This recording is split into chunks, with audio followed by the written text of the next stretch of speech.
Call Allah Yahweh, Bashim Yahweh Shah, Bashir Dash. Double honors to my elders and apostles of the great millstone who teach and rule well. Peace and safety to the elect, men, women, and children. This is Brother Shalom from the GMS Atlanta Church. And I'm just going to go into this article. Today is a so-called Earth Day. And I'm just going to go into the origins of it because it really don't make sense. Because, back in the ancient days, we actually had it wasn't Earth Day, but we had a land Sabbath where we would let the land rest and let the earth rest. And I'm just gonna compare the two. But going into this article, I'm just gonna scroll down um, and read the origins of it.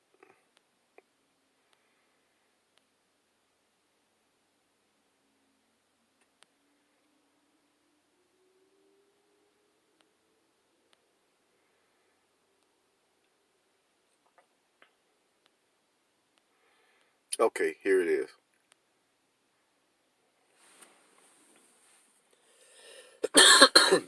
Shlaki. But it says Earth Day 1970 achieved a rare political alignment, enlisting support from Republicans and Democrats, rich and poor city slickers and farmers, tycoons and labor leaders. By the end of that year, the first Earth Day had led to the creation of the United States Environmental Protection Agency and the passage of the Clean Air, Clean Water, and Endangered Species Act. But as you see, we don't have clean air. We most definitely don't have clean water, and there are species being endangered every day. Actually going extinct every day. But I'm actually battling a flu now from something that Esau done put in the air. And, almost every day you see chemtrails. Esau is constantly polluting the air, trying to manipulate the weather, the water. You can't even drink the water that comes to your house anymore, like back in the 90s. But I want to say about a couple of months ago, I would turn my water on and it smelled like straight up chlorine. And I was even nervous about, taking a shower. But, then leave alone, drinking it, it smelled like it could just straight up poison you. But scrolling up,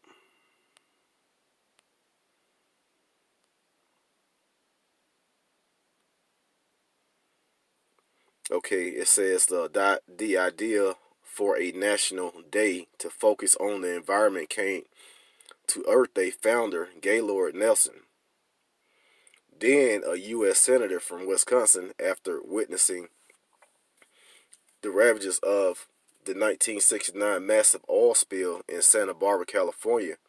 Inspired by the student anti-war movement, he realized that if he could infuse that energy with an emerging public consciousness about air and water pollution, it would force environmental protection into the national political agenda. Senator Nelson announced the idea for a national teach-in on the environment to the national media, persuaded Pete McCloskey, a, conser- a conservation-minded Republican congressman, to serve as his co-chair, and recruited Dennis Hayes from Harvard as national coordinator. Hayes built the national staff of 85 to promote events across the land. April 22nd, falling between spring break and final exams, was selected as the date. But that's that bottom part is really kind of irrelevant. They just going into the founders of it, which is really not that important. The important thing is these devils supposed to actually be putting these enforcing this clean air, clean water, and endangered species. All they did with the clean air was make you pay. They make you pay for emission tests. They build the cars and then make you pay a tax, a extra tax, to make sure that it's not polluting the air. But you have factories, you have chemtrails, you have all this stuff polluting the air. CDC putting out infections and diseases in the air every day, and yeah, this devil got the nerve to enforce a Clean Air Act, clean water. They have the water has all kind of chemicals in it.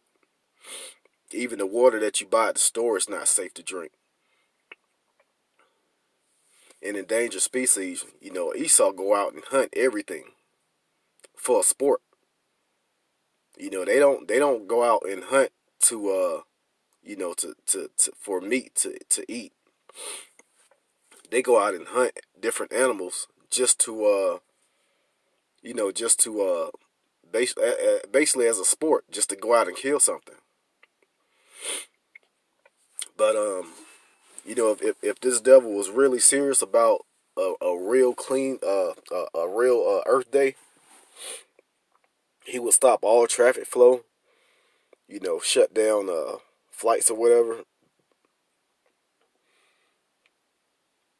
Shut down these different factories that's pumping different gases into the atmosphere. If he was really serious about what he's saying, then he would do those things. But he's not. It's just another day, another nonsense day on the calendar. And it's one day out of 365 days. What about the other 364 days?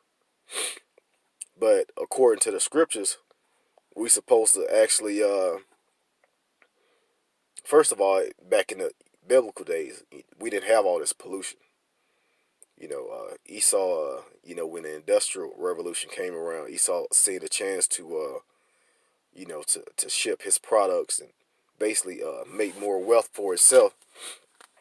And it what it did was took a toll on these mom and pop stores, and now you have Walmarts and Krogers everywhere instead of these mom and pop grocery stores that was supplying food from the local farm.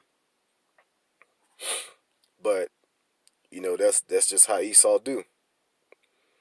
He's in it for the power. He's in it for the money, control,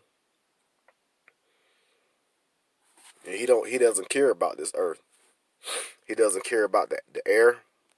But I'm just gonna get into some scriptures, going into the land Sabbath, because that's really what we're supposed to be keeping, and that's one way that the earth was able to rest from all the the farming and planting and digging up making new gardens and all of that. We the Most High set a law that we for a whole year we couldn't do any planting, where the earth would actually rest.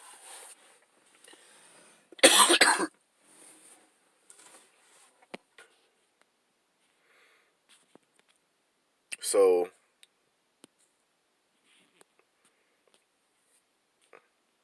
here it is, Leviticus. I just skipped it. Leviticus 25, and I'm gonna start from the top. It says, "And the Lord spake unto Moses in Mount Sinai, saying, Speak unto the children of Israel, and say unto them, When ye come into the land which I give you, then shall the land keep a Sabbath unto the Lord. 6 years thou shalt sow thy field, and 6 years thou shalt prune thy vineyard, and gather in the fruit thereof. But in the 7th year shall be a Sabbath of rest unto the land, a Sabbath for the Lord Yahweh. Thou shalt neither sow thy field nor prune thy vineyard. So this is actually giving the earth rest, giving the land rest, and not, recognizing that we need to save the earth based off of an oil spill 50 years ago. But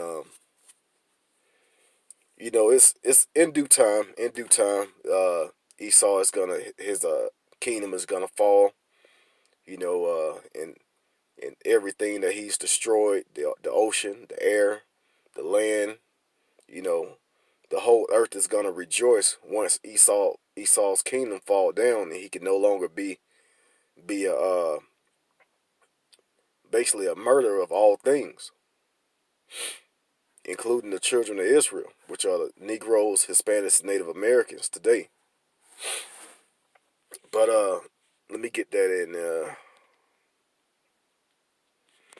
Isaiah 14, because it says that the trees are actually gonna rejoice after this devil fall down, after his kingdom fall.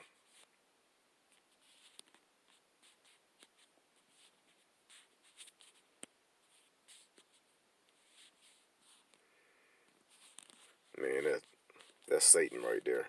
Because normally I can put this thing on airplane mode. Okay, there we go.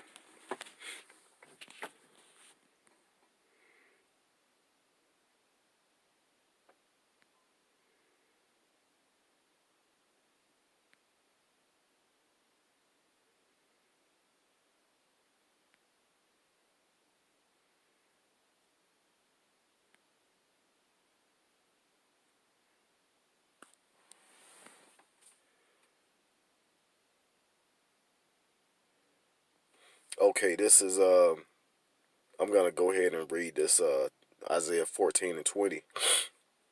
This is not exactly what I was looking for, but uh, based off of the topic, it says, "Thou shalt not be joined with them in burial, because thou hast destroyed thy land and slain thy people.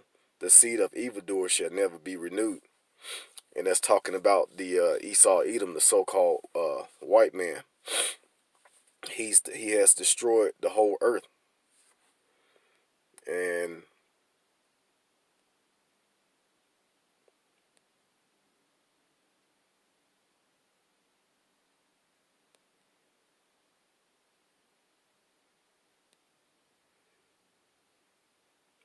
Shalaki, bear me just for a minute.